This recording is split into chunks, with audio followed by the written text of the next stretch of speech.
En minutos vamos a estar con un periodista del Ecuador.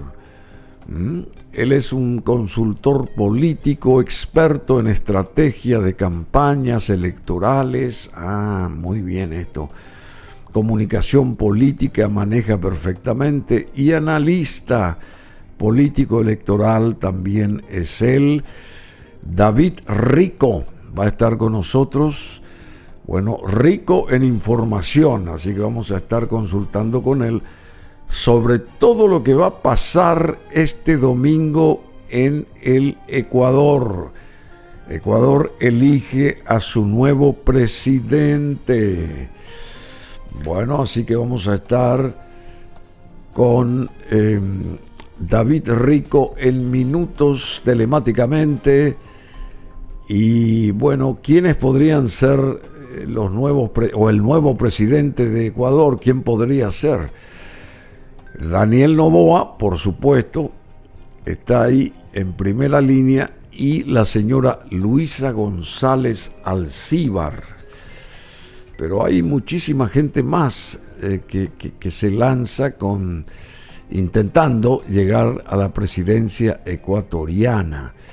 Creo que son 16 más o menos. Hay muchos partidos políticos, movimientos políticos, etcétera, etcétera.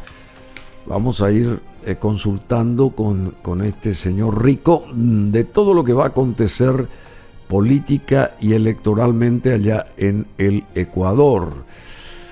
Hay un calendario también electoral que arrancó el 5 de enero. Después pasó al 19 de enero, que fue el primer simulacro y debate presidencial, el 26 de enero, segundo simulacro, el 6 de febrero, ayer, hubo un sufragio de personas privadas de la libertad sin sentencia condenatoria ejecutoriada. Hoy es 7, sufragio, voto en casa y silencio electoral, el 9, primera vuelta. El 9 es el domingo, ¿verdad? El domingo es la primera vuelta. Claro. Y el 23 de marzo habrá un debate presidencial. El 24, una campaña electoral también. Y el 6 de abril, otro simulacro electoral. El 10 de abril, sufragio de personas privadas de libertad sin sentencia condenatoria ejecutoriada. El 11 de abril, un sufragio, voto en casa. El 11 al 13 de abril de este año, por supuesto, silencio electoral. Y el 13 de abril, la segunda vuelta. Bueno, así que con este señor Rico vamos a estar ya, creo que él está ya del otro lado, ¿verdad? No sé si me está escuchando este señor que es venezolano-español. Él es venezolano-español. Yo dije que era ecuatoriano. No, él es venezolano-español. Se llama David Rico, ya creo que lo presenté, consultor político, experto en estrategia de campañas electorales, comunicación política, análisis político electoral, licenciado en publicidad, muy importante, máster en asesoramiento de imagen y consultoría política y máster en acción política. Bueno, ¿cómo estás? Te voy a tutear, David Rico. Mi nombre es Bruno Masi, te saludo desde Asunción. Un abrazo grande y te escuchamos. Gracias por estar con nosotros. Buenos días, Bruno. Muchas gracias por la invitación y un saludo a todas las personas que nos escuchan a esta hora. Bueno, si te sirve, también soy ecuatoriano. Lo que pasa es que, bueno, por razones, allí hubo un pequeño error en la información que les enviamos, pero también tengo las 3 nacionalidades por cuestiones familiares. Así que también tengo nexos con Ecuador. O sea, vos sos ecuatoriano, sos venezolano también y sos español. Sí, o sea, así es, los apellidos tuyos provienen de esos mundos, ¿verdad? Hispanoparlantes. ¿Es así? Así es. Yo soy venezolano de nacimiento, pero mis padres son ecuatoriano y español. Entonces, bueno, por eso tengo las tres nacionalidades. Bueno, Sí. qué interesante porque tenés un amplio conocimiento de toda esa zona del mundo. Estás ahora en Quito, en Ecuador. Acá tenemos nosotros 13 minutos de las 9 en Asunción. Allá tienen ustedes 13 de las 7, tenemos Así es. entendido. Y en las Islas Galápagos, en Ecuador, hay una hora menos. Son 6 y 13 minutos. Así es. Bueno, querido David Rico, hace mucho que estamos en todo esto, porque te desempeñaste profesionalmente en más de 19 campañas políticas, trabajaste en diversos órganos públicos también en las áreas de comunicación de gobierno, estrategia política en más de 5 países en Latinoamérica y en España, y también diferentes instancias laboral has tenido dentro del poder público, como consejos municipales, alcaldías, gobernaciones y campañas, así que tenés un background enormemente dilatado. Bueno, ¿cómo está el espíritu ecuatoriano? ¿Qué va a pasar en Ecuador el domingo? ¿Noboa va a ganar? Bueno, a ver, desde el gobierno, es decir, desde la investigación que se ha hecho, las encuestas que se han hecho de las empresas que están ligadas al gobierno, pues le dan ganador en primera vuelta. Hay dos condiciones para ganar en primera vuelta. La primera condición es sacar 50+1, que es la obvia, pero hay una segunda condición que es sacar más del 40% y tener una diferencia de 10% con el segundo lugar. Bien, esa sería Sí. la segunda condición para poder ganar en primera vuelta. Ahora, digamos, este frame se ha construido desde la oficina de la presidencia o más bien desde la campaña del presidente Noboa, para dar la impresión de que efectivamente se va a ganar en primera vuelta.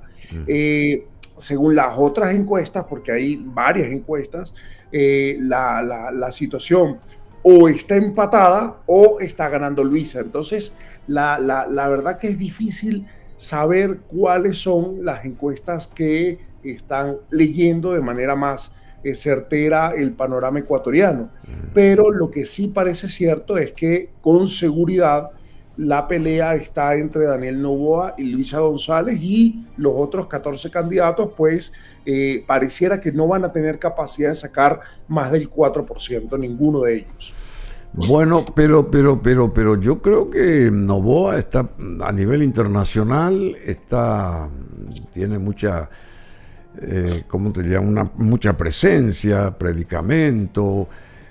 Él no existía antes, este señor, por lo menos yo sé que proviene de una familia muy rica empresarialmente y qué sé yo, ¿verdad? Pero en el plano político no existía, y de repente sube a la presidencia y empieza a crecer de una manera increíble. También ese litigio que aparentemente sigue estando ahí con México, Ecuador y México, por ese atraco que tuvo la embajada mexicana en territorio ecuatoriano, etcétera, etcétera. No sé si se sigue y debe ser dirimido eso, no sé cómo está eso, pero en fin, creo que no tiene nada que ver con esto de la primera vuelta del domingo. Si gana Noboa este domingo, ya es el virtual presidente a partir del nuevo, ¿cómo se llama?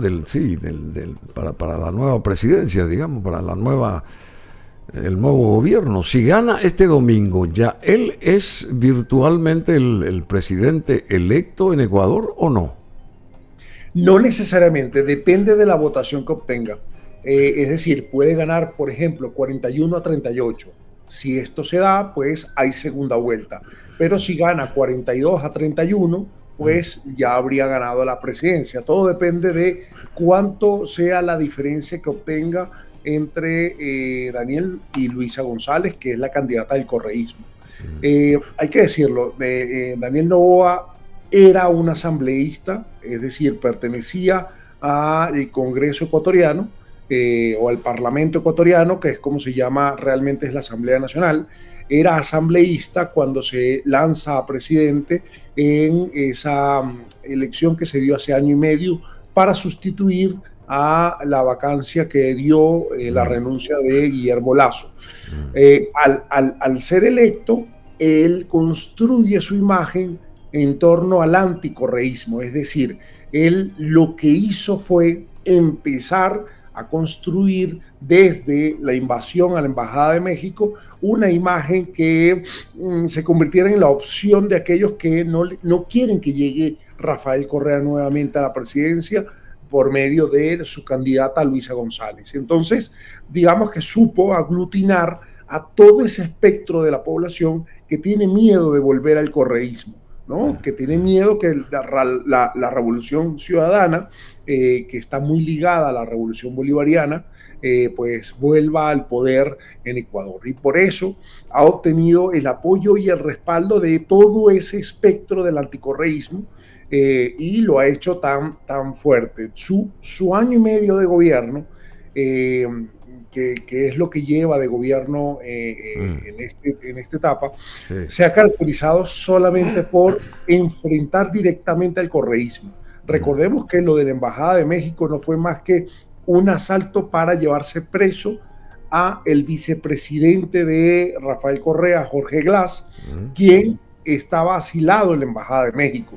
Entonces, el hecho grave es que Ecuador asaltó la embajada para llevarse preso a una persona que estaba pidiendo asilo político en su embajada. Entonces, digamos que esto tuvo una repercusión importante a nivel internacional, porque es evidente que genera una muy mala, digamos, una mala idea, sobre todo, yo que soy venezolano, para regímenes dictatoriales como el de Nicolás Maduro. Ahora, lo que sí es cierto es que internamente en Ecuador, pues el anticorreísmo lo vio con muy buenos ojos, porque Jorge Glass, el vicepresidente de Rafael Correa, pues estaba ligado a hechos de narcotráfico, bueno, sobre todo de corrupción, pero también se le ligaba con el narcotráfico, y por eso de alguna manera se vio con muy buenos ojos por parte de la población anticorreísta que se haya tomado esta decisión y se metiera preso a Jorge Glass de esa forma, ¿no? Bueno, fue una estocada fuerte en lo político y diplomático para los mexicanos, ¿verdad? Evidentemente, porque salió de todos los cánones ese ataque, ingresando a suelo mexicano, porque una embajada es la representación territorial de un país amigo, supuestamente, por eso tiene ahí su ¿cómo se llama? Su representación diplomática. Eso está en un stand-by, ¿verdad? Nunca se llegó a solucionar eso. Por supuesto que nunca vino una delegación de México a Ecuador, ni viceversa, ni de Ecuador a México. Eso quedó así en con puntos suspensivos. ¿Es así, David Rico? Es así, de hecho, tan mal está todavía la relación entre México y Ecuador que en días recientes, una vez que Donald Trump le impone tasas arancelarias a los productos mexicanos del 25%, al día siguiente Noboa decide ponerle tasas arancelarias del 27% a los productos mexicanos. Eso causó un efecto de cascada social en México, que convirtieron a Daniel Noboa, sobre todo en México y parte de Centroamérica, en un meme, ¿no? Es decir, salió Sheinbaum diciendo dos cosas claves, ¿no? La primera es que el producto que más exportaba Ecuador a México eran los camarones, y salió diciendo Sheinbaum que los camarones de Sinaloa eran mejores que los ecuatorianos. Y después dijo que, bueno, que al final la relación económica entre Ecuador y México pues no representaba ni el 0,4% de la economía mexicana, y que no le importaba de romper definitivamente todo tipo de relación, incluso económica, con Ecuador, ¿no? Y de ahí salieron hasta periodistas como David Faitelson, pues burlándose. Hablo de David Faitelson porque es conocido por el fútbol, ¿no? Pero es que salieron artistas, cómicos, periodistas deportivos, ¿no? Como David Faitelson, burlándose de la situación, sobre todo de Ecuador, ¿no? Recordemos que México es una nación bastante patriota, bastante nacionalista, por lo que digamos que ese tipo de actos, pues lo que hace es generar un aglutinamiento o más bien un amalgamiento, un apoyo, un respaldo a la presidenta Sheinbaum, por lo cual, bueno, lo único que logró esto es que incluso personas que adversan a Sheinbaum la apoyen y la respalden ante las declaraciones de Daniel Noboa de aumentar los aranceles al 27% de los productos mexicanos, ¿no? O sea, realmente no genera ningún efecto sobre México y no es más que una medida populista para generar aún más apoyo en esta época de campaña, ¿no? México minimiza decisión de Ecuador de imponer arancel del 27% a importaciones mexicanas. Este señor Noboa, ¿él ahora qué es? Él no es más. Él no es presidente. ¿Él es qué ahora? ¿Es un candidato presidencial simplemente, verdad? Es candidato presidencial y presidente. Ahora.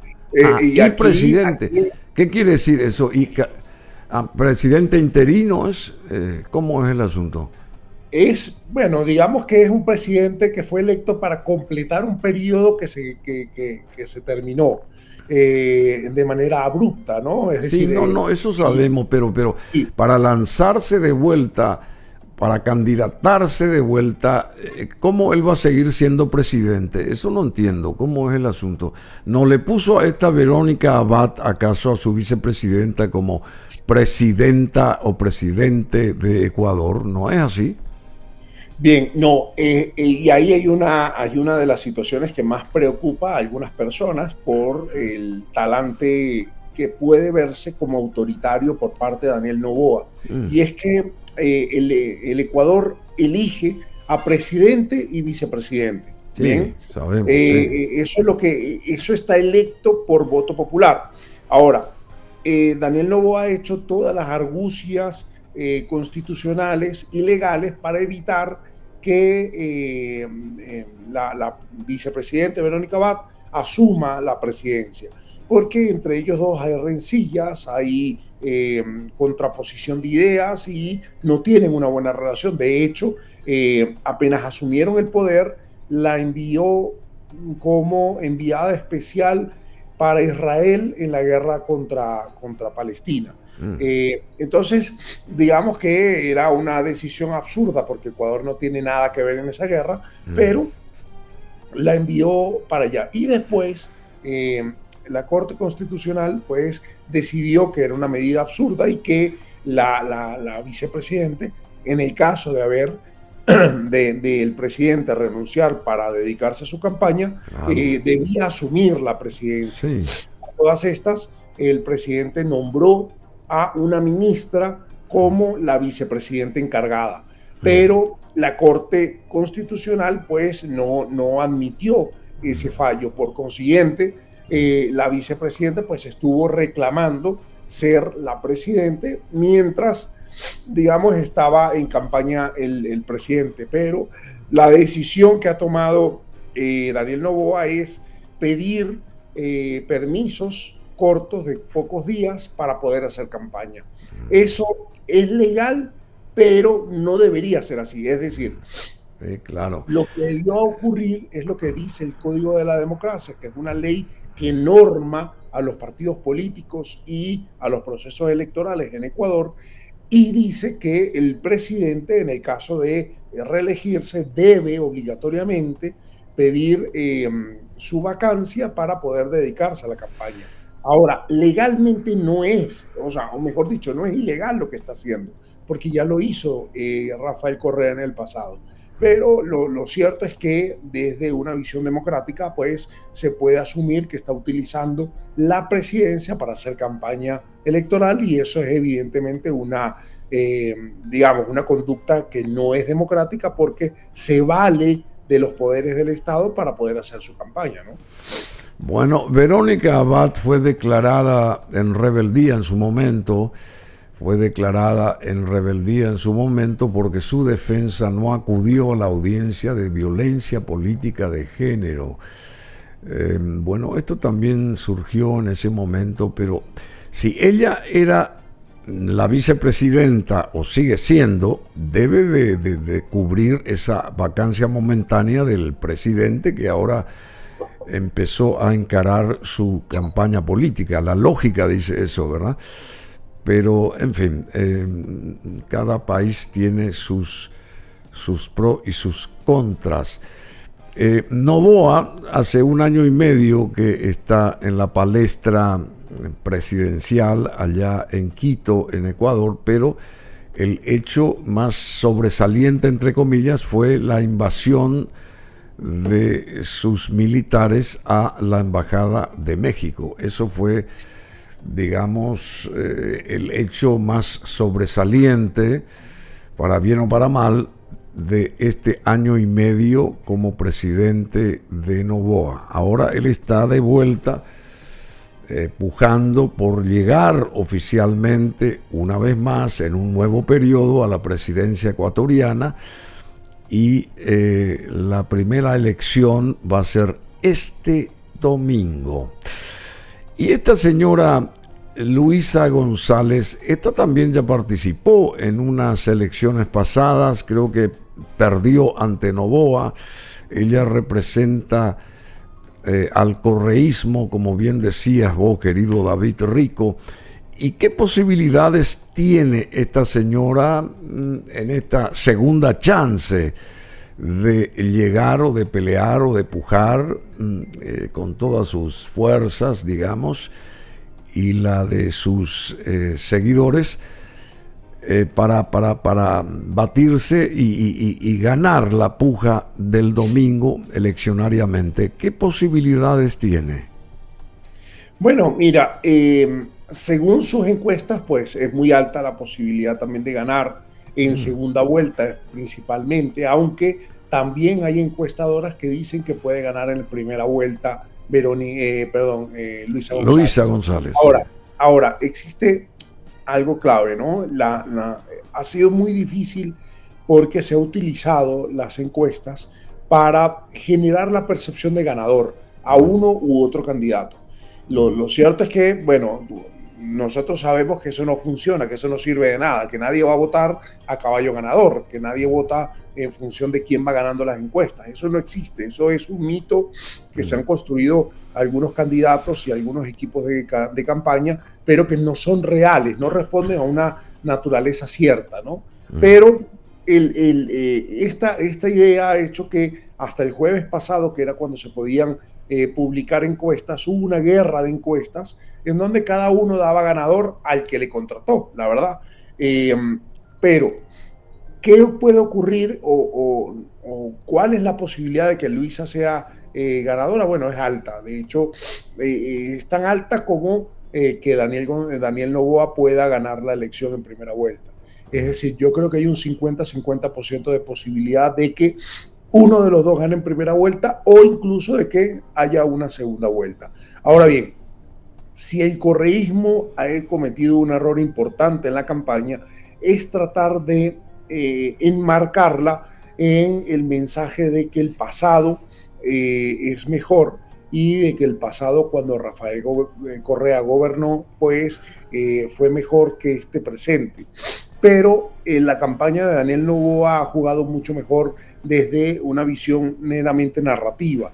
Y es que la narrativa de Daniel Noboa ha sido construida en función de un nuevo Ecuador versus el pasado, ¿no? Y ese nuevo Ecuador tiene una visión de futuro. Y eso siempre va a tener mucho más impacto que tener una visión del pasado, de retroceder, de ir para atrás. Eso, digamos que cognitivamente hablando, ha sido un error por parte de la campaña de Luisa González y bueno, el error se da por tener siempre detrás la figura de Rafael Correa como el gran elector de ese grupo de la población, por lo cual pues se hace difícil para Luisa González construir una narrativa de futuro, una narrativa de cambio, una narrativa disruptiva, ¿no? Muy interesante desde la óptica tuya del masterado que obtuviste en asesoramiento de imagen y consultoría política y máster en acción política. Muy importante lo que estás diciendo, porque es cierto, el único beneficiado, si es que logra la victoria esta señora, o dentro de esta campaña que está haciendo la señora Luisa González, es Rafael Correa. Evidentemente, él a toda costa quiere volver a estar presidiendo el Ecuador. ¿Hay reelección presidencial en el Ecuador? Rafael Correa, supongamos que gane esta señora Luisa González, ¿él podría en la siguiente elección pasar a ser presidente de vuelta? Bueno, no podría porque solo hay una reelección en la Constitución. Solo se permite que se puedan reelegir una vez. Es como en Estados Unidos, por ejemplo, ¿no? Donde se pueden reelegir una vez. Pero ambos candidatos están hablando de una constituyente, ¿no? Es decir, de cambiar. Claro, de cambiar todo. Y no se sabe si esa constituyente pues cambie el hecho de que pueda haber más reelecciones o una reelección indefinida, ¿no? Pero lo cierto es que en Ecuador solo se puede reelegir una vez.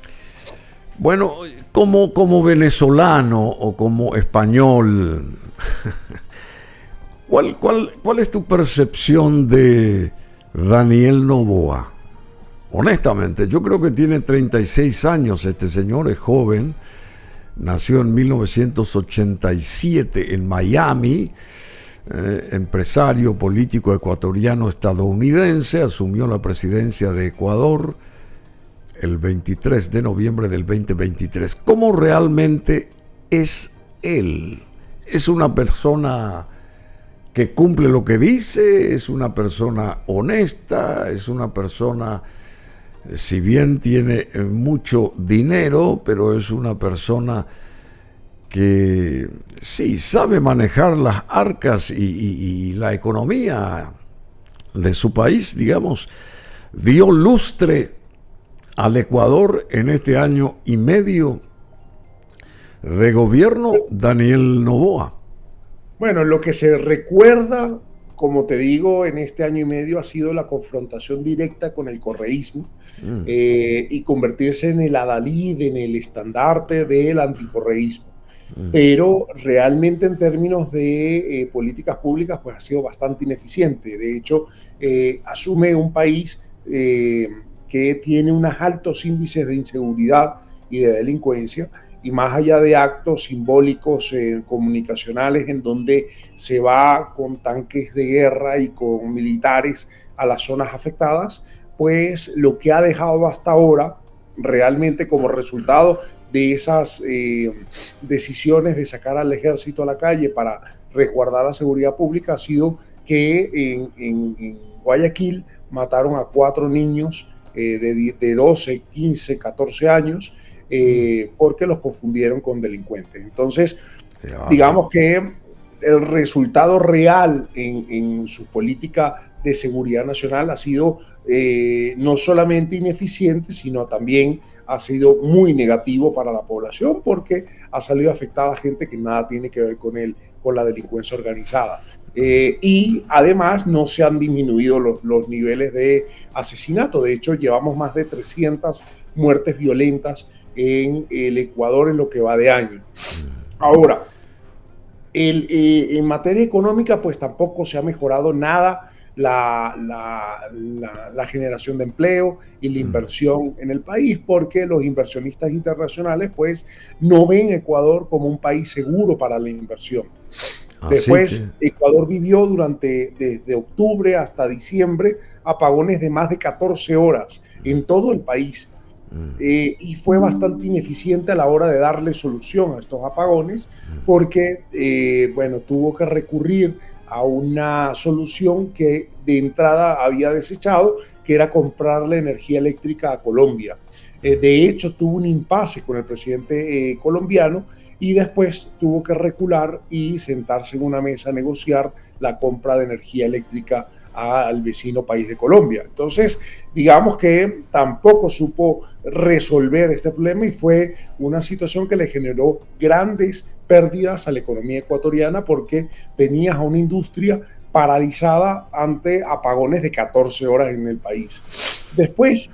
Muy interesante lo que está diciendo, porque aquí también nosotros con cantidades de hidroeléctricas tenemos los apagones, y más en verano, pero todavía no se movilizó el ejército. Allá sí se movilizó ya el ejército, hay apagones, hay crispación, en fin, o sea que no es que esté tan aceitada la cuestión en Ecuador entonces, en líneas genéricas. Y este señor Daniel Noboa tiene que dar un golpe de timón si quiere presidir el Ecuador nuevamente a partir de este domingo. O sea, si gana esta primera vuelta, digamos, y si esa chance le da para una segunda vuelta y obtener otra presidencia. Pero evidentemente este joven millonario todavía tiene que pisar más fuerte. ¿Es así o yo estoy errado? Bien, el hecho de haberse colocado dentro de la narrativa y el marco del anticorreísmo le ha dado la fuerza necesaria para estar hoy con grandes posibilidades de ganar. Es decir, recordemos que el voto no solamente se da por la efectividad que se tiene de resolver los problemas ciudadanos. El voto también se da por miedo, por rabia, por molestia, por odio, ¿no? Entonces, el voto hoy del novoísmo, por llamarle de una forma, que eso todavía no existe, pero que lo definiría muy bien, es decir, el voto fuerte de Noboa es el odio hacia Rafael Correa o el miedo de que vuelva Rafael Correa a gobernar el Ecuador. Entonces, él supo durante un año y medio convertirse en ese digamos, abanderado del anticorreísmo.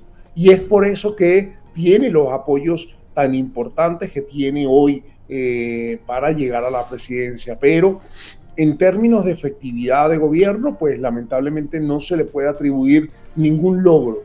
Y hay algo clave, él ha sabido vender la idea de que solo ha gobernado un poco más de un año y eso no es suficiente para poder resolver los problemas. Pero lo cierto es que Nayib Bukele o el mismo Javier Milei demuestran que un año se puede hacer muchas cosas, ¿no? El mismo presidente Donald Trump en menos de 2 semanas pues ha hecho muchísimo, ¿no? Entonces, digamos que en efectividad de gobierno pues es bastante ineficiente, ¿no? Bueno, y Daniel Noboa está siendo respaldado políticamente por la Acción Democrática Nacional, tiene un enfoque en seguridad, promete implementar el Plan Fénix, no sé qué es eso, para combatir la inseguridad y reducir la violencia relacionada con el narcotráfico. Ah, entiendo. ¿Y cuáles son los logros de su gestión? Señala una disminución del 15% en muertes violentas durante su presidencia. Recién acá el amigo David Rico nos dijo que 4 chicos jóvenes fueron ultimados y no tenían vela en el entierro. O sea que una desatención terrible por parte de los militares liderados por el propio presidente Noboa. Y después propone una cooperación internacional. Daniel Noboa busca mayor colaboración con Estados Unidos para enfrentar las bandas criminales. Y todos quieren hacer lo que hace Bukele o lo que está haciendo Trump, expulsando a los ilegales, digamos. Más o menos eso es lo que... Y también en la Argentina está la misma receta, digamos. Todos se pusieron en ese sentido de acuerdo. Y en el caso de Luisa González, que es apoyada por la Revolución Ciudadana, el legado de Rafael Correa para con ella propone revivir políticas de inclusión social y programas de desarrollo económico, critica la gestión actual, mejor dicho, enfatiza que Noboa no ha hecho lo suficiente para reducir la violencia y la inseguridad en 1 año y 5 y 6 meses. Y en el enfoque social, Luisa González, de Revolución Ciudadana, se centra en derechos sociales y en mejorar las condiciones de vida de la población. Bueno, todo el mundo está en eso también, por lo menos todo el mundo dice la misma cosa. Y esta Andrea González es otra candidata, Andrea González. Una es Luisa y esta Andrea es otra candidata, ¿verdad? Así es, sí, es una candidata que fue la candidata vicepresidente del fallecido Villavicencio, que fue el candidato que mataron en las elecciones pasadas, ¿no? Terrible. Sí, entonces digamos que ella tiene grandes opciones de quedar de tercera, pero dudo mucho que supere el 4 o el 5%. Se vio, digamos, que sonó muy fuerte por los ataques frontales que dio durante el debate a Luisa González. De hecho, fue lo más relevante de todo el debate, esa confrontación entre Luisa González y Andrea González. Pero digamos que no tiene opciones de llegar y más allá, como te digo, del 4 o 5%, es muy improbable que logre sacar una votación interesante, ¿no? Bueno, pero ese 4 o 5%, llegado el momento, ¿iría para respaldar a Noboa o iría para respaldar a Luisa González? Bueno, habitualmente el voto de que pueda sacar Andrea González puede ser un voto más ligado a Daniel Noboa, ¿no? Es decir, es una candidata que confronta directamente con el correísmo y es una candidata que, como al ser de la misma línea de Fernando Villavicencio, el candidato que mataron hace 1 año y medio, pues la coloca en el anticorreísmo más radical, de hecho, ¿no? Bueno, hay 16 candidatos que están pujando, que se van a enfrentar en las urnas este domingo en la primera vuelta. Jimmy Jairala Vallaza, estamos hablando del Ecuador, por supuesto. Jimmy tiene el respaldo del Centro Democrático. Después está Jorge Escala Zambrano, de Unidad Popular. Después viene Andrea González Nader, del Partido Sociedad Patriótica, de la que hablábamos. Víctor Arauz Macías, del Pueblo, Igualdad y Democracia. Luisa González Alcíbar, por la Revolución Ciudadana. Henry Kronfle Cosaya, del Partido Social Cristiano. Daniel Noboa Asín, de Acción Democrática Nacional. Luis Felipe Tillería, del Partido Avanza. Carlos Rabascal, de la Izquierda Democrática. Juan Iván Cueva Vivanco, del Movimiento Amigo. Pedro Granja Angulo, del Partido Socialista del Ecuador. Leónidas Isa Salazar, de Pachacutic, Iván Saquicela Rodas, de Democracia Sí. Francesco Tabaqui, del Movimiento Creo. Enrique González Vasconés, del Partido Suma. Y Henry Cucalón Camacho, del Movimiento Construye. Pero aquí están los 3 nombres más importantes: el de Daniel Noboa, entre todos estos 16 candidatos, Luisa González, y en tercer lugar, o la tercer favorita, sería Andrea González Nader, por el Partido Sociedad Patriótica. Bueno, y tenemos acá el calendario electoral también, querido David Rico. Nos situamos entonces en el 9, el domingo es 9 de febrero 2025, la primera vuelta. El 23 de marzo habrá un debate presidencial. El 24, del 24 al 10 de abril hay una campaña electoral. El 6 de abril viene un simulacro electoral nuevamente. El 10 de abril, un sufragio de personas privadas de la libertad sin sentencia condenatoria ejecutoriada. El 11 de abril, un sufragio voto en casa. Del 11 al 13 de abril, un silencio electoral. Y el 13 de abril vendría la segunda vuelta. Si es que no logra el puntaje correspondiente, el que sea que pueda llegar este domingo. ¿Es así o no? Bueno, es así. Hay que ver qué va a pasar, como te digo, en si hay balotaje o no hay balotaje. Desde mi perspectiva, si las condiciones están dadas de manera adecuada y se hace, digamos, haciendo un pequeño análisis de las encuestas, yo creo que debería haber una segunda vuelta y se elija en segunda vuelta entre Daniel Noboa y Luisa González. Creo que en una segunda vuelta ganará Daniel Noboa por pocos puntos, pero ganaría, me da la impresión, en función, insisto, de un estudio de las encuestas, sacando promedios básicamente, ¿no? Es lo que pareciera.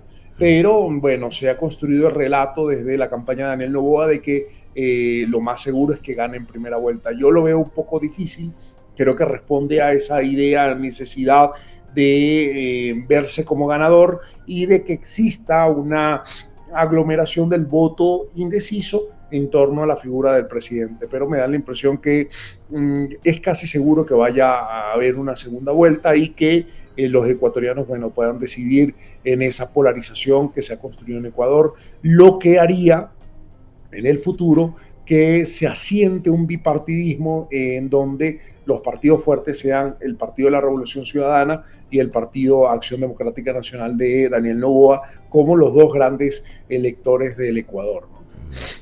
Decime, querido David, ¿qué porcentaje del voto indeciso existe? Porque, claro, es importante eso, porque está el voto, la gente que no sabe si votar por uno o votar por esta señora, por la otra o por el otro, digamos.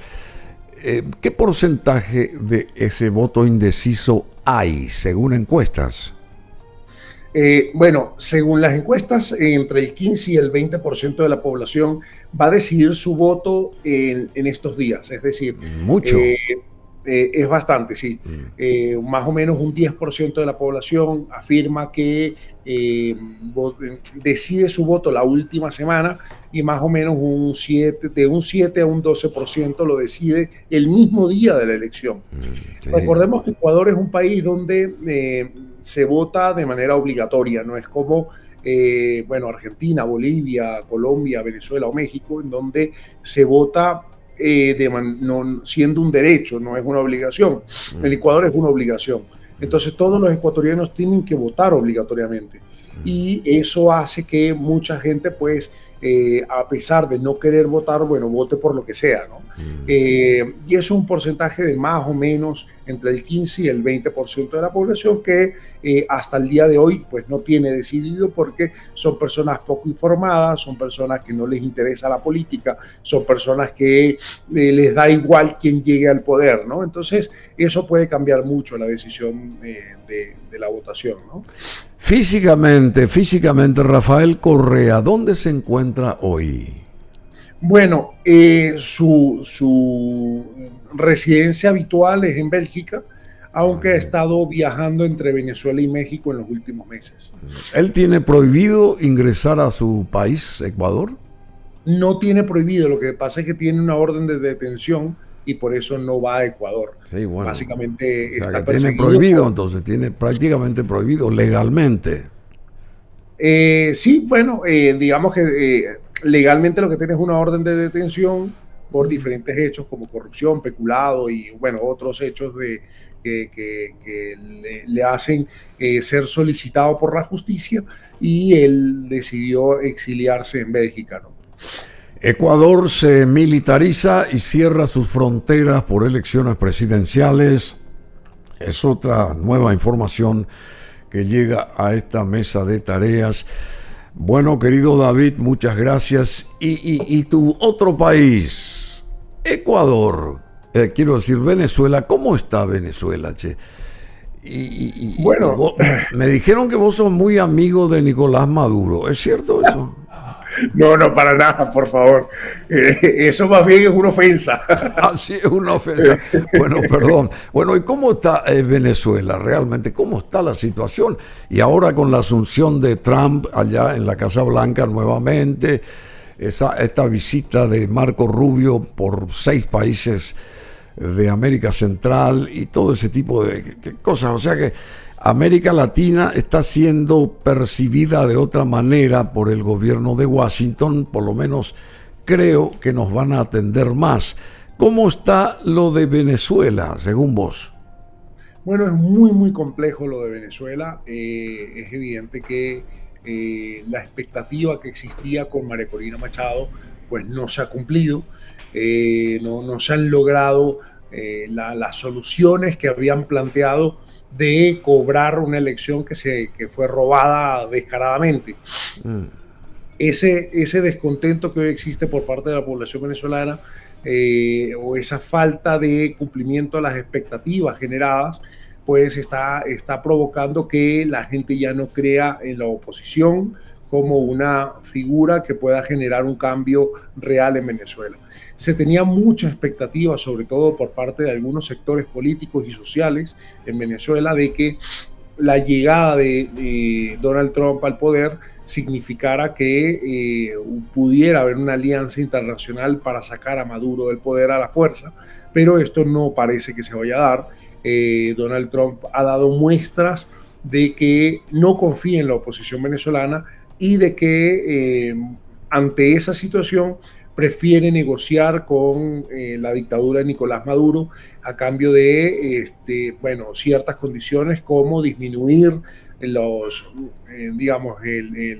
la migración venezolana hacia Estados Unidos, como poder tener acceso al petróleo venezolano y otras condiciones propias de estas negociaciones que se están dando entre el gobierno de Estados Unidos de Donald Trump y Nicolás Maduro. De hecho, recientemente soltaron a creo que eran 6 o 7 presos norteamericanos que tenía la dictadura venezolana, por lo que pareciera es que va a haber un pragmatismo puro por parte de Donald Trump con el caso venezolano y va a sentarse a negociar con el que se encuentre sentado en la silla de Miraflores.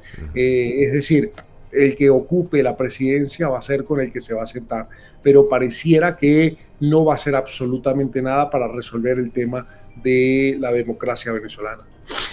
Bueno, muchísimas gracias. 6 fueron los estadounidenses que llegaron a su territorio nuevamente a través de un emisario especial enviado a Caracas por parte de Trump.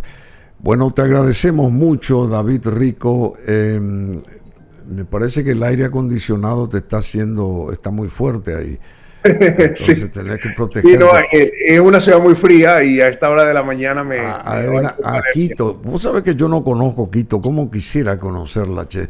El único país que no conozco, son 2 en realidad, Ecuador y Venezuela. Después el resto de los países de América del Sur los conozco a todos, pero me gustaría, tengo muchos amigos ecuatorianos y me gustaría ir a Quito y a conocer Quito, Guayaquil y qué sé yo, Ecuador, porque es bellísimo el Ecuador. Bueno, muchísimas gracias, querido David Rico, y esperemos volver a estar en contacto la siguiente semana, después del domingo, ¿te parece? Seguro que sí, quedó a la orden, Bruno. Muchas gracias por la invitación a estar en tu programa y espero conocer pronto Paraguay, que tampoco lo conozco. También estoy como tú, me falta conocer Paraguay y Chile en Sudamérica, así que espero estar pronto por allá. Muchísimas gracias nuevamente por la invitación. Con mucho gusto, tenés aquí las puertas abiertas, nos avisás y nosotros corremos con todo el apoyo necesario para David Rico, que venga a Asunción y conozca aquí la capital de Paraguay y también ciudades aledañas y lugares muy lindos, porque acá también existe un mundo lindo, ¿verdad? Más allá de lo que se pueda decir afuera a veces, pero en fin, Paraguay también tiene sus riquezas y sobre todo la gente es muy buena es muy solidaria, es muy digna la gente paraguaya. Bueno, muchísimas gracias, David Rico.